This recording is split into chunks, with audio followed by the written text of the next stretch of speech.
some of the most maybe growth and steps added even a little bit to Tucker Ashcraft's game since last time?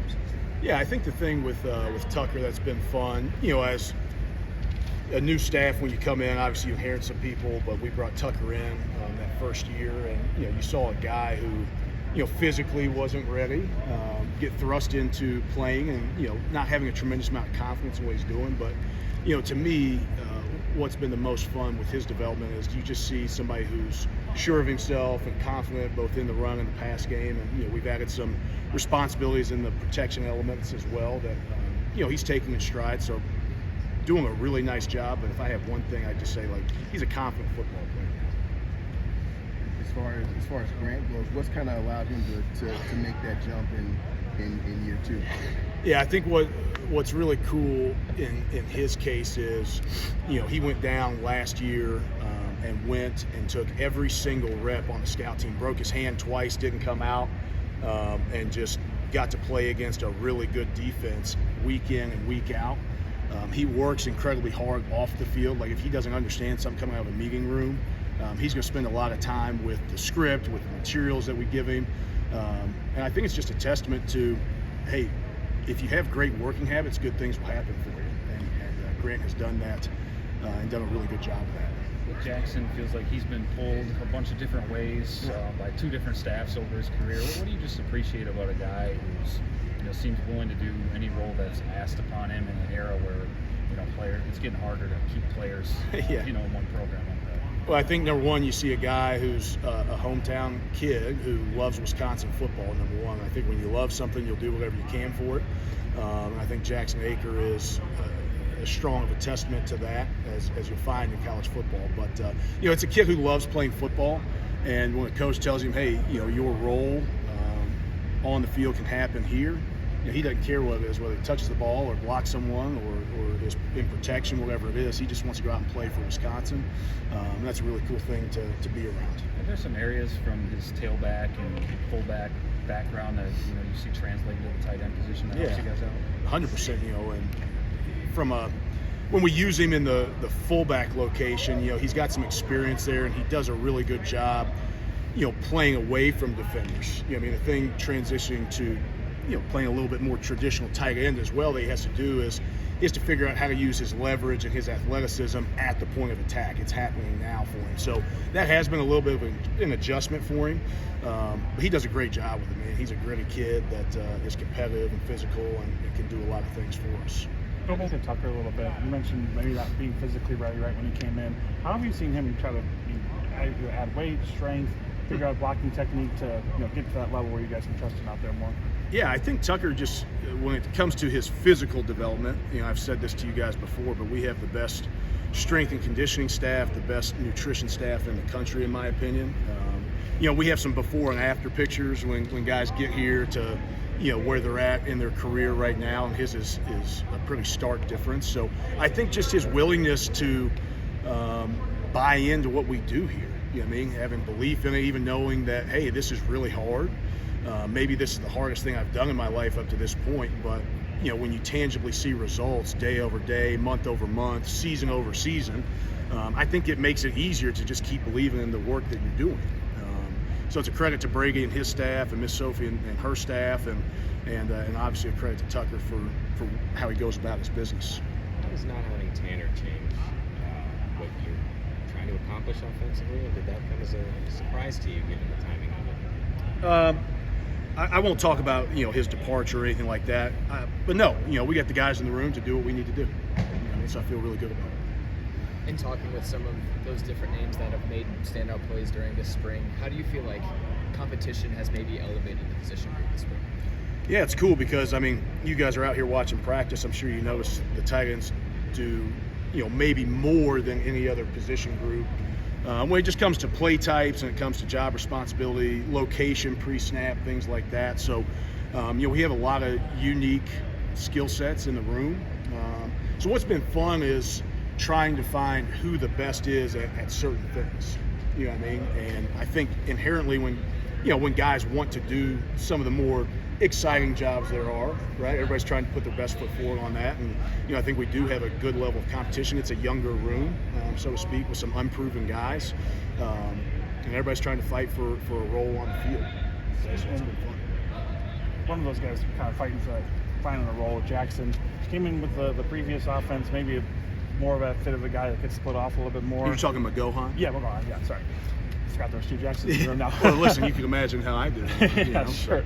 But when he comes in and kind of fits that role a bit more, how does he kind of transition into this new offense? Yeah, worked really, really hard, to put himself in a position to learn the offense, you know what I mean? And obviously, as a younger guy, and you don't have the experience to draw upon, right? Like, they're two very different offenses, but a zone play is a zone play, and you can kind of marry those things in your mind to give you a jump start as you're learning a new offense, right? But Jackson obviously has a really high-end, advantageous skill set on the perimeter, and you've seen some of that kind of show out there on the field. But what you're seeing, I think, what I'm most proud of with Jackson is, working habits and consistency have been a little up and down over his career, but you've seen him really just put his nose to the grindstone a little bit, trying to learn the offense, trying to stay up to date on all of his academics, his weight, and you're seeing some more success consistently on the field, which has been a lot of fun. With that younger group, who do you need to see make as a voice who step up kind of leader? Yeah, that's been a fun challenge. I think leadership, at large amongst our team has been something that's really emphasized. But being in charge of one room, you're trying to bolster that amongst the group. I would definitely say Tucker is a guy who has tried to take on something of a more vocal leadership role. Even though maybe that's not necessarily in his nature, so I've been really appreciative that he's tried to step outside his comfort zone.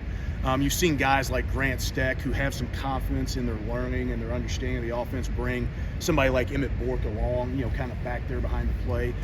So I don't know if we have somebody in our room that is going to be a leader necessarily that you're going to see walk out as a captain for the team.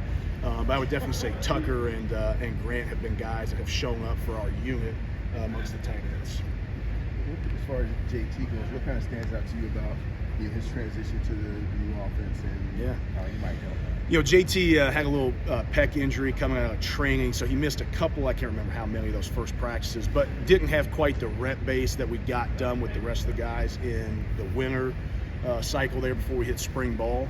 But JT, and I had this conversation with him the other day, like he's as talented as anybody we have in the room. The challenge to JT since I've been here has been, hey, can you do this and can you use your gifts consistently enough, right? Can you do the right job consistently enough for the rest of the team to trust that you're going to go out there and do the right job? You know what I mean? So I think as JT continues, and you're seeing more and more and more consistency out of him as spring has gone on, but he's got a lot of tools for us to be able to leverage in the offense. So I'm excited to see how he finishes up.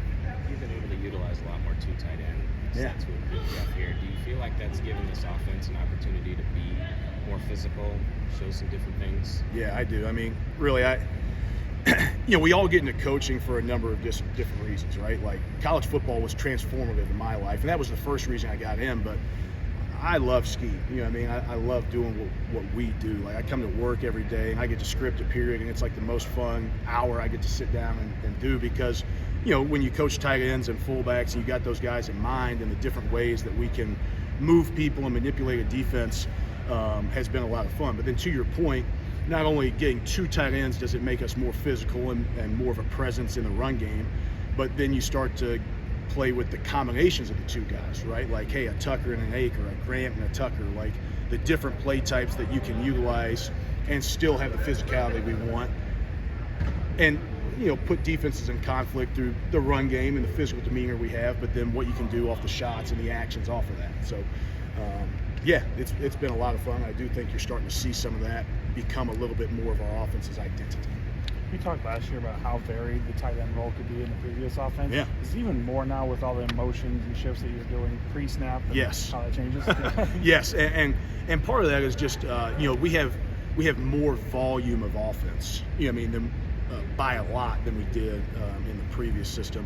And we would move the tight ends around and the receivers around, but it was maybe a single movement, a fast motion, something like that. I mean, you're getting multiple movements pre-snap, a lot of times involving the tight ends and putting them in locations that are in the backfield, in the core, on the ball, in the wing, at number one, in the slot. And you might be calling the same play, and he's in 5 or 6 different locations, so his job responsibility changes. So, but with that being said, now, right, we do have varying skill sets, so we have the opportunity to put better people in different positions, if that makes sense. You have a lot of young tight ends in your room. When it comes to blocking, what's the biggest learning curve for young guys? That's a Is great it just about question. putting on weight or what? Yeah, I mean, weight is definitely like the physical development, being able to hold up in this league. But, I think there's a matter of the heart when it comes to blocking at this level. Like, you line up and you put your hand in the dirt and there's somebody across from you, like there's a willingness to block that guy. There's a willingness to run off the ball and create a violent collision. You know what I mean? And that takes time, learning and understanding and pushing yourself to do that consistently, play over play. Yeah, there's fundamentals and there's techniques, and that takes some time, and a lot of guys aren't really proficient at it yet. We can deal with all that, right? But if a guy isn't willing, that's where we have our biggest issue. Have any young guys like shown that they are willing to block and that they do have that heart? Yeah, listen. That's an element of the game that I really enjoy. I came up a little bit as an offensive line coach, and I think guys who don't want to block are going to very quickly find out that they're not going to have much of a role here. You know what I mean? So even if they're not the best at it, as long as they're trying to show some violence and some speed off the ball, we can make it work. You know what I mean? But typically, guys that don't want to do that, we don't bring here, or we find out, and they find themselves down the depth chart. Looking at having the usage of tight ends, it feels like depth is going to be more important this year. How do you kind of feel about the depth of the room? Do you think that you guys could end up adding another guy? Yeah, I mean, we always look at, how we can best serve the team and what we need. So obviously there are, discussions about what that looks like. But I feel really confident with the guys we got. I think we have enough guys on the team to play at a really high level. We're in the room to play at a really high level and to do what we need to do to win games in this league and with the schedule we have. All good here with the coach.